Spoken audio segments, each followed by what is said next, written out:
অনুরাগের ছোঁয়া ধারাবাহিকের আজকের পর্বে ধারাবাহিকের শুরুতে আমরা দেখি হসপিটালে দাঁড়িয়ে আদিত্য পরমাকে বলছে, পরমা, এটা জেনে রেখো, ওই মহিলা যদি সুস্থ হয়ে পুলিশের কাছে তোমার নামে অভিযোগ করে তাহলে তোমার জেল নিশ্চিত। তখন পরমা বলে, আমি ভুল করেছি, তাই পুলিশ যদি আমাকে ধরে নিয়ে যায় তাহলে কাউকে বলবো না আমাকে বাঁচাতে। পরক্ষণে সুদীপা আদিত্যকে বলে, এখানে শুধু পরমার একার দোষ নয়, সমান দোষ আপনারও আছে। আজকে পরমাকে যে কারণে দোষী বলছেন এর পেছনে যে ইতিহাস আছে তাতে কিন্তু আপনিও জড়িত, তাই শুধু পরমাকেই দোষ দিবেন না। তখন আদিত্য বলে, সবসময় আপনাকে কথা বলতেই হবে তাই না? একজন মানুষ যখন গাড়ি চালায় তখন তার সব দিকেই খেয়াল রাখতে হয়। পরমা একজন মানুষকে মেরে ফেলার চেষ্টা করেছে, তাই সে সমানভাবে অপরাধী। এদিকে পরমা মনে মনে বলে, আদিত্য সবার সামনে আমাকে বারবার অপরাধী বলে চলেছে, এটা আমি কোনো দিন ভাবিনি। কিছুক্ষণ চুপ থাকার পর পরমা সুদীপাকে বলে, আমি তোমাকে আমার হয়ে কথা বলতে বলিনি। এসব বলে তুমি কি প্রমাণ করতে চাও যে তুমি সবার সামনে মহান হচ্ছ? তুমি আমার পক্ষ নিয়ে কথা বলবে না, আমি চাই না কেউ আমার হয়ে কথা বলুক। এটা বলেই পরমা হসপিটালের বেঞ্চে গিয়ে বসে পড়ে। তখন সুদীপা গিয়ে বলে, আমি তোমার পক্ষ নিয়ে কথা বলিনি, আর নিজেকে মহান করারও কোনো উদ্দেশ্য নেই। আমি শুধু বলতে চেয়েছি, আজকে তোমাকে যে কারণে সবাই দোষী বলছে তার পেছনে কিন্তু আরও অনেকে জড়িত।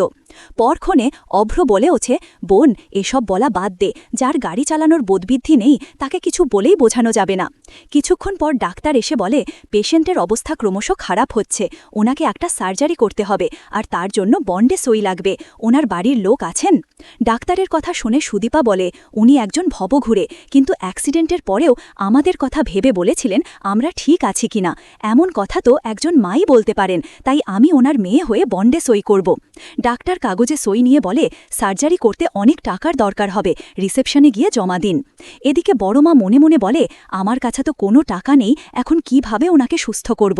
অন্যদিকে পরমা ঠাকুরের কাছে প্রার্থনা করে বলে, ঠাকুর, তুমি ওনাকে সুস্থ করে দাও, আমার ভুলের কারণে অন্য কেউ কষ্ট পাক সেটা আমি চাই না।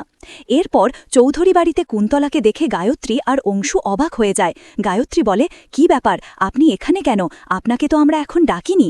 তখন কুন্তলা বলে, আমার কেন জানি না মনে হচ্ছিল এই বাড়িতে কিছু একটা হতে চলেছে, তাই ছুটে এলাম। তোমাদের বাড়ির সবাই কোথায়? তখন গায়ত্রী বলে, বড় ছেলে আর বড় বউ অষ্টমঙ্গলে গেছে, আর সুদীপা আদিত্য ঠাকুরের কাছে পুজো দিতে গেছে।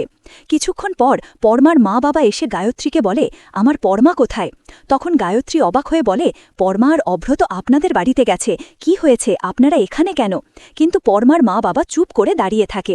তখন আদিত্য এসে বলে, আর কি ভাবছেন এখন? পরমা একটা মহিলাকে অ্যাক্সিডেন্ট করেছে, সেই মহিলা এখন হসপিটালে ভর্তি, তাই আমি বাড়ি থেকে ক্যাশ নিতে এসেছি। ক্যাশের কথা শুনে অংশু বলে, রাস্তার মানুষের চিকিৎসার জন্য বাড়ি থেকে ক্যাশ নিতে হবে? আদিত্য বলে, আমাদের বাড়ির লোক পরমার গাড়িতে অ্যাক্সিডেন্ট করেছে, তাই আমাদেরই দায়িত্ব নিতে হবে। এরপর আদিত্য ঘর থেকে ক্যাশ নিয়ে বেরিয়ে যায়। পরমার মা বাবা, অংশু, গায়ত্রী আর কুন্তলা সবাই হসপিটালের উদ্দেশ্যে রওনা হয়। পরের দৃশ্যে দেখা যায় সুদীপা তার বাবার দেওয়া চেন লকেট বিক্রি করতে এক স্বর্ণের দোকানে যায়। দোকানদার বলে, আপনি কি নিশ্চিত এটা বিক্রি করবেন? এটাতে তো নাম লেখা আছে, নিশ্চয়ই কাছের কেউ দিয়েছিল। তখন সুদীপা বলে, হ্যাঁ, আমার বাবা দিয়েছিল, কিন্তু আমি একজনকে মা বলে ডেকেছি, তাকে বাঁচানোর জন্য এটা প্রয়োজন, আমি আর কখনো এটা ফেরত নিতে আসব না। দোকানদার টাকা দেয় আর সুদীপা হসপিটালের দিকে রওনা হয়। এরপর হসপিটালে ঠাকুরের সামনে দাঁড়িয়ে সুদীপা কাঁদতে কাঁদতে বলে, কেন জানি মনে হচ্ছে আমি আমার আপনজনের জন্য কিছু করছি। এদিকে আদিত্য রিসেপশনে টাকা জমা দিতে গেলে ওরা বলে, টাকা তো আগেই জমা হয়েছে। তখন সবাই অবাক হয়। এরপর চৌধুরী বাড়ির সবাই হসপিটালে উপস্থিত হয়। পরমা গিয়ে গায়ত্রীকে জড়িয়ে ধরে কান্না করে। গায়ত্রী বলে, আমি চলে এসেছি, চিন্তা করো না, এখন সব ঠিক হয়ে যাবে। পরবর্তীতে আদিত্য সুদীপাকে জিজ্ঞেস করে, আপনি কিভাবে রিসেপশনে টাকা জমা দিলেন? এত টাকা পেলেন কোথায়? সুদীপা চুপ থাকে। আদিত্য আবার বলে, বলুন, এত টাকা পেলেন কোথায়? তখন সুদীপা বলে, আমার বাবার দেওয়া চেন লকেট বিক্রি করে টাকাটা এনেছি।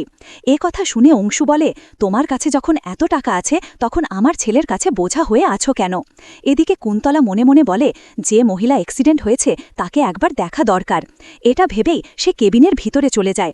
নার্স জিজ্ঞেস করে, কি ব্যাপার, আপনি এখানে কেন? ডাক্তারের পারমিশন নিয়েছেন?